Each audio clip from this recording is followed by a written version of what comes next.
My name is Mary, and at 29, I'm a homemaker. Sean and I have been married for 5 years, but we haven't had any children yet. I first met Sean through my dad's introduction. Sean used to work at a company that was a client of my dad's firm. Impressed by Sean's sales skills, my dad convinced him to join our company. As Sean and I spent more time together outside of work, my dad suggested that we should meet.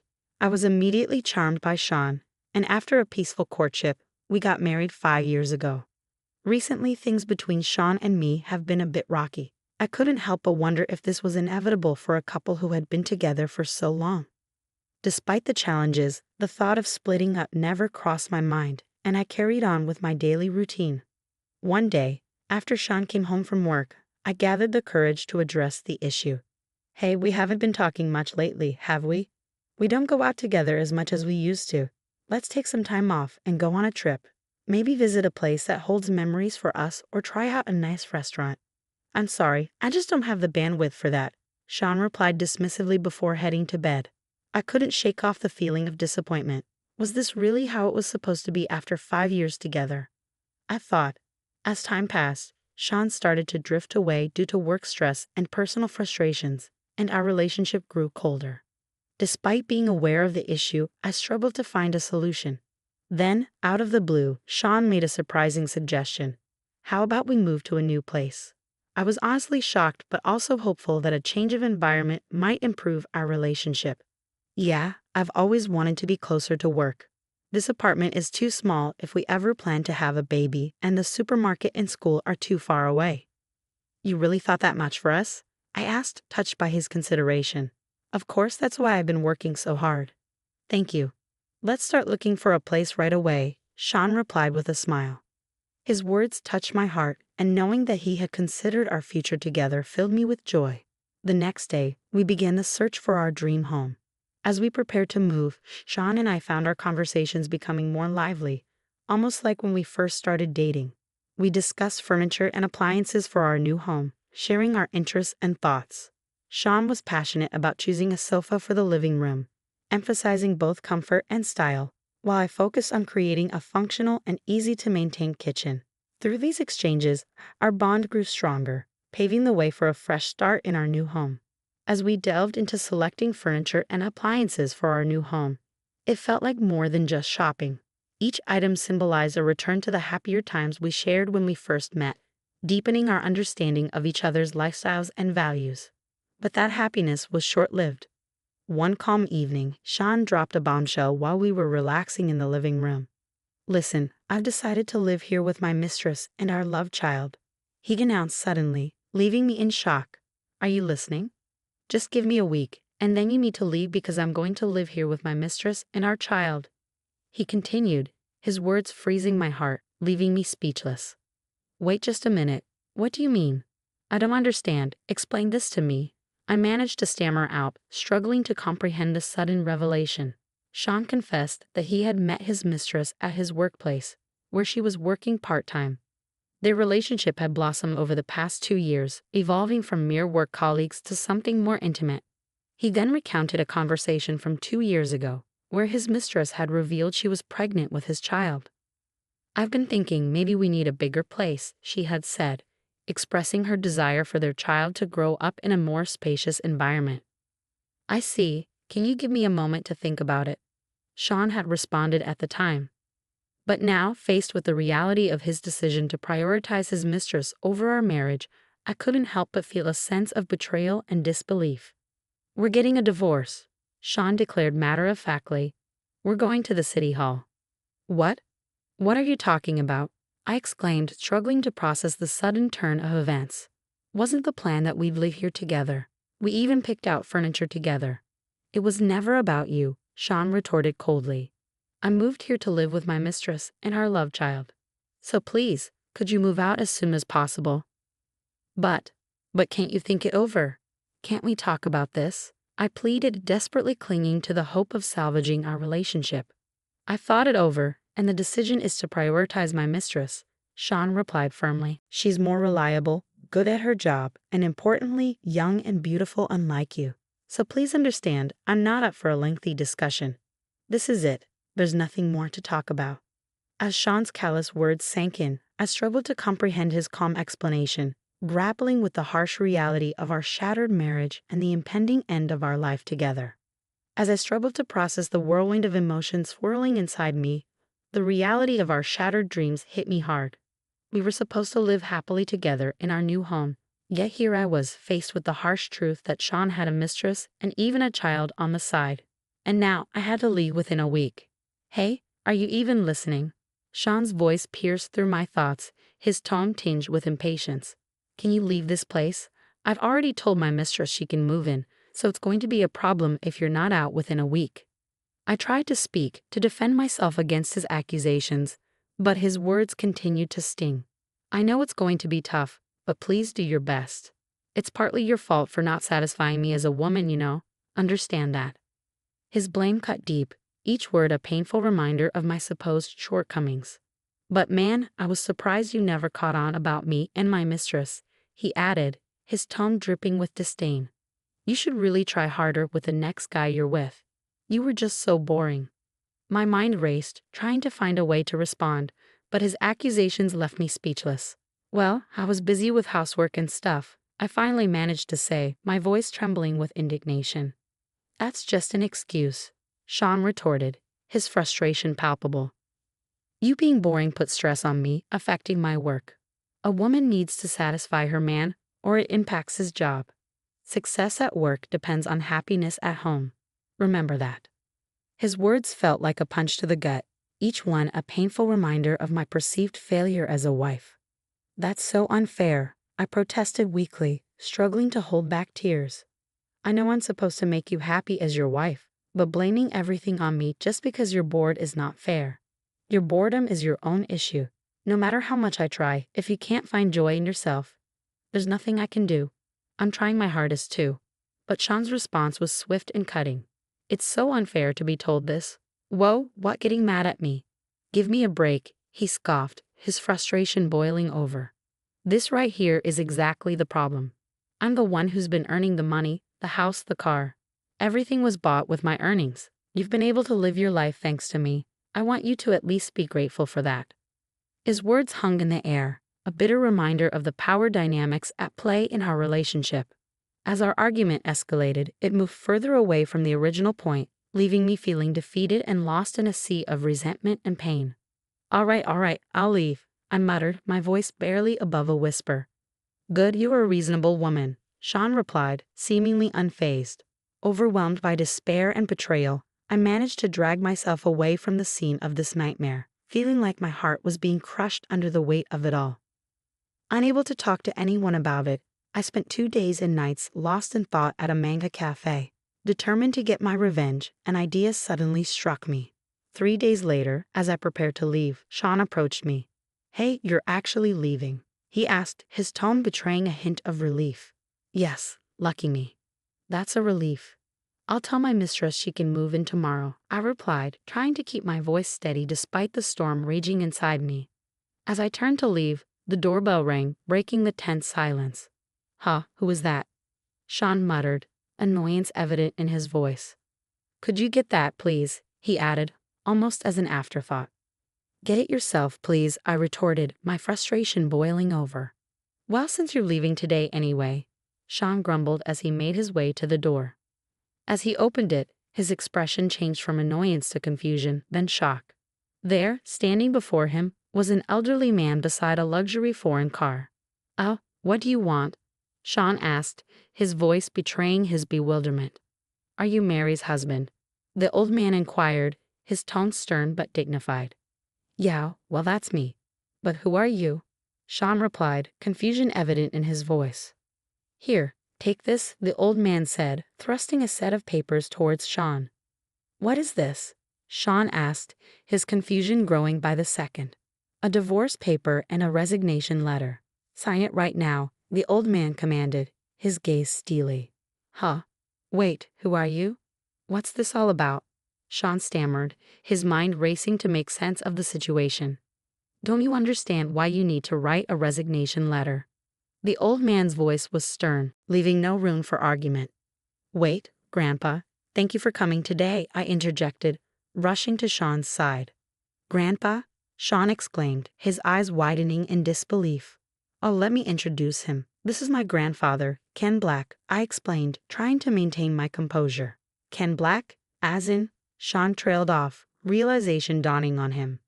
Yes, the chairman of your company, I confirmed, feeling a sense of satisfaction at Sean's dawning comprehension.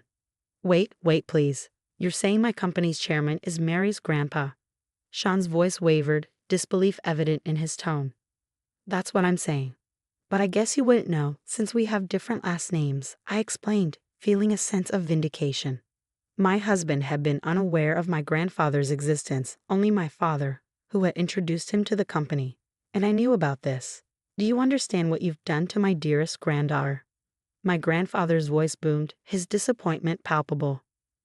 No, it's not like that. Not like that. Sean protested weakly, his voice faltering under my grandfather's stern gaze.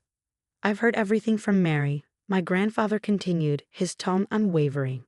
Funny grandpa, I mean Mr. Chairman, I interjected, trying to lighten the tension.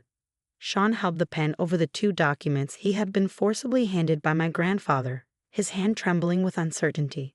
Once you're finished writing, we're going to part ways, my grandfather declared firmly. Wait, Mary, there's more I need to say, Sean pleaded, desperation evident in his voice. I thought you wanted me to leave quickly, didn't you? I stood beside my husband as he wrote his resignation letter, never meeting his eyes and maintaining a cold demeanor towards him. He paused in his writing, letting out a deep sigh. His heart was filled with conflict, but he was also acutely aware of the depth of his wrongdoings. I had to struggle not to burst out laughing, I thought to myself, feeling a mixture of amusement and disgust. Sorry, I couldn't help it, Mary. I'm truly, truly sorry. Please, think it over. I take back what I said before. I don't love my mistress. It's you I love. You feel the same, right? You still love me, don't you?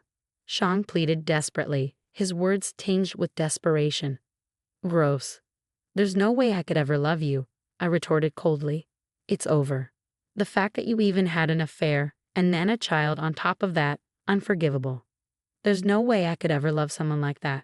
Not in a million years. So what if I call my mistress right now and break it off with her? Would you stay with me then? Sean asked, a glimmer of hope in his eyes. No. You don't have to break up with her. I don't plan on being with you anyway, I replied firmly. I can't understand how you thought you could do something this terrible and still be loved. How did you even get to that point in your thinking?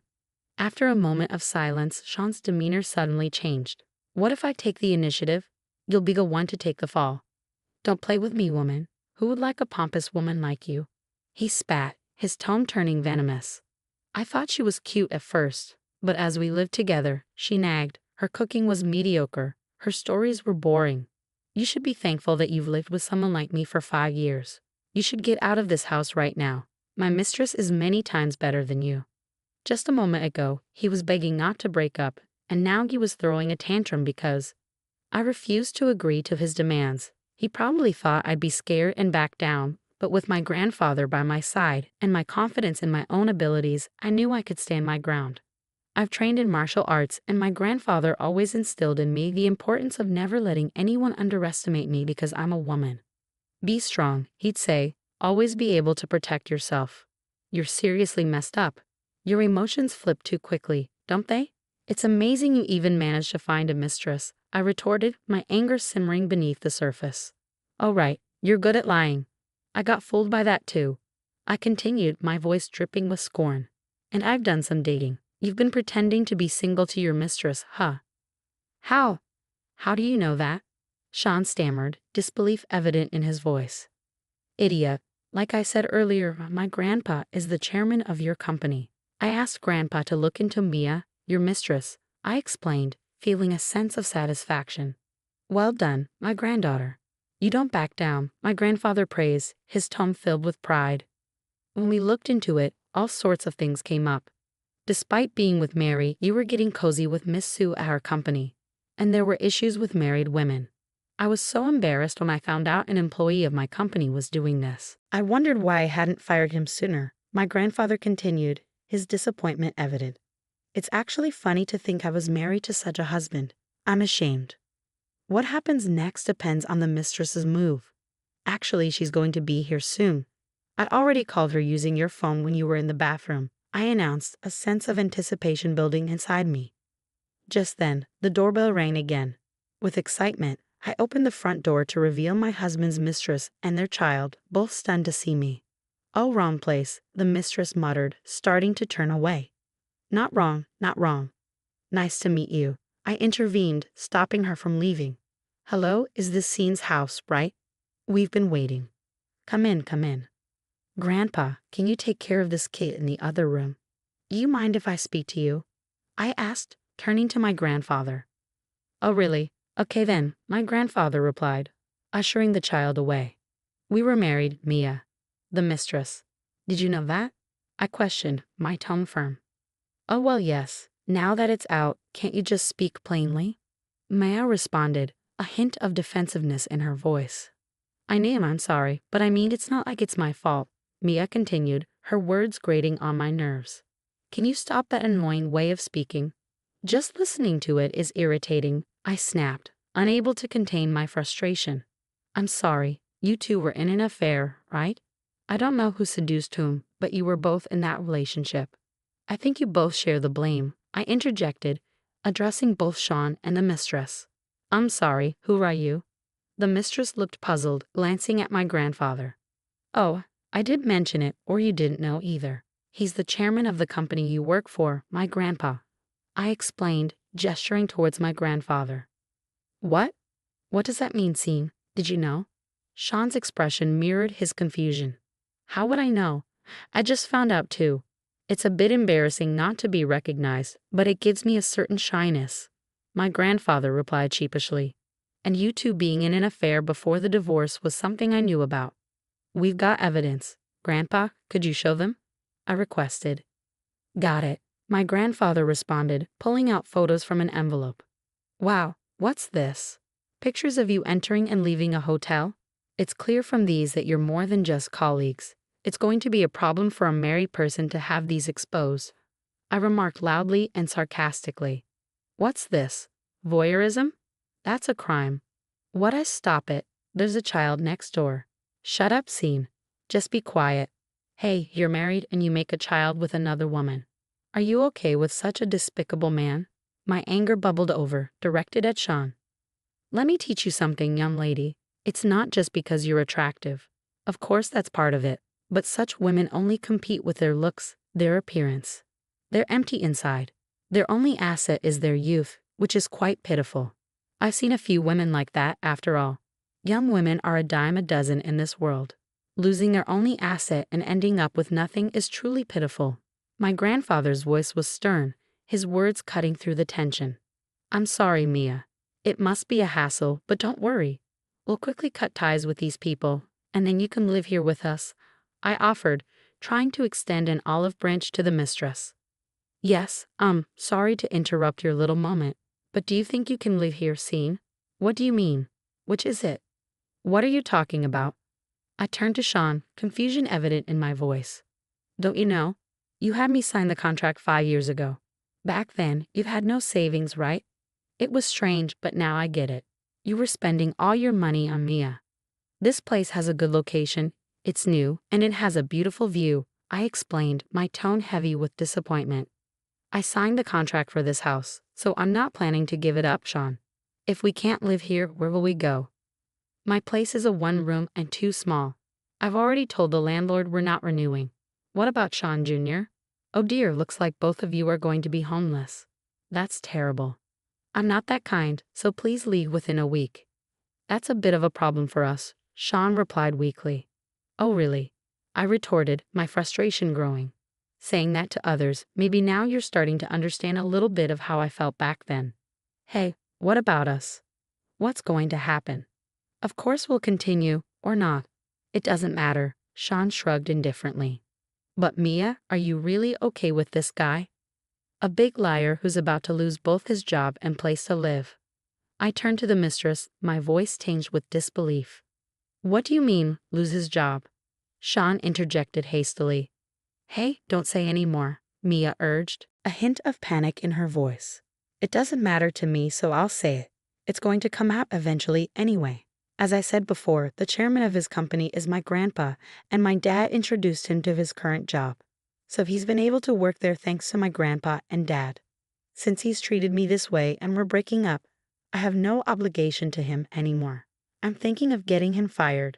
That's why he'll be jobless. And of course, since you work in the same place, it's possible for you to be fired too. Get it? Both of you will be jobless. Don't drag her into this. She's also at fault. Normally, if you hear someone's in a relationship, you back off. How dreamy can you get? It's ultimately your fault. You need to take responsibility, Sean protested, desperation evident in his voice. Please, it's tough to be fired from the company. Now there's Sean Jr. and the house and our savings. Please just wait. Give me another 3 months, Sean pleaded, his voice trembling with emotion. It's impossible all of a sudden. At least until we can secure a place to live, I added, trying to reason with him. It's too late. I can't just leave my granddaughter like this. Go and rely on your own parents. Tell them you've had a child out of wedlock. Hurry up, your baby's crying too, my grandfather urged, his tone firm. Sean picked up the pen again and began to write on the resignation letter. In the solemn atmosphere, Mia also wrote her resignation letter, tears streaming down her face. Exhausted from the emotional turmoil, I let out a deep sigh once Sean and Mia handed their resignation letters to my grandfather. Without uttering a word, my grandfather scrutinized the contents of the letters under his stern gaze. Meanwhile, my husband accepted responsibility for his actions, facing the consequences head-on without attempting to evade them. I observed the intense interaction between my grandfather and husband, feeling a mix of relief and sadness. And don't forget the divorce papers I asked for, I reminded them, my voice tinged with bitterness. I got it. And you know about the alimony, right? I added, trying to suppress the pain of betrayal and deceit. $660,000, I heard the figure, causing a sharp pang in my heart. You're really terrible, I muttered, feeling the weight of the situation. Better than you, my husband retorted, his voice choked with tears as he signed the alimony agreement. Once everything was settled on paper, they left the room hastily, carrying little baby Jan with them. As they departed through the front door, heads hung low, I couldn't help but let out a bitter laugh. Grandpa, thank you so much for coming all this way. Even though you're busy, I express my gratitude, feeling a sense of relief wash over me. It's nothing. Leave it to me. This is exactly when you need a grandpa, my grandfather reassured me, his eyes filled with understanding. But your son brought home quite the trouble. I guess I have to punish him too, he added, a hint of disappointment in his voice. Yeah, Dad needs to be punished too, I agreed, feeling a sense of closure. I'll tell Mom. Next time, I'll find a husband candidate for Mary myself, I promised, determination shining in my eyes. That sounds good. I trust you to find someone reliable, my grandfather nodded approvingly. And so the matter was resolved. My ex-husband's hopes for a new life with his mistress were shattered by the strain of alimony payments on his finances and the deterioration of his relationship with her. Turning to his parents for support, he found himself alone to face the consequences of his actions, grappling with the difficulties of taking responsibility and building a relationship with his secret son John. On the other hand, thanks to my grandfather's support, I embarked on a new path. The alimony became a stepping stone toward a brighter future, and I succeeded in pursuing my own happiness despite the pain caused by my husband's unfaithfulness. It became a valuable experience that made me stronger and more resilient. Cherishing the support from those around me, I forged new connections and built a new community to pursue my happiness. Over time, I healed from the wounds of the past and emerged as a stronger, more mature person.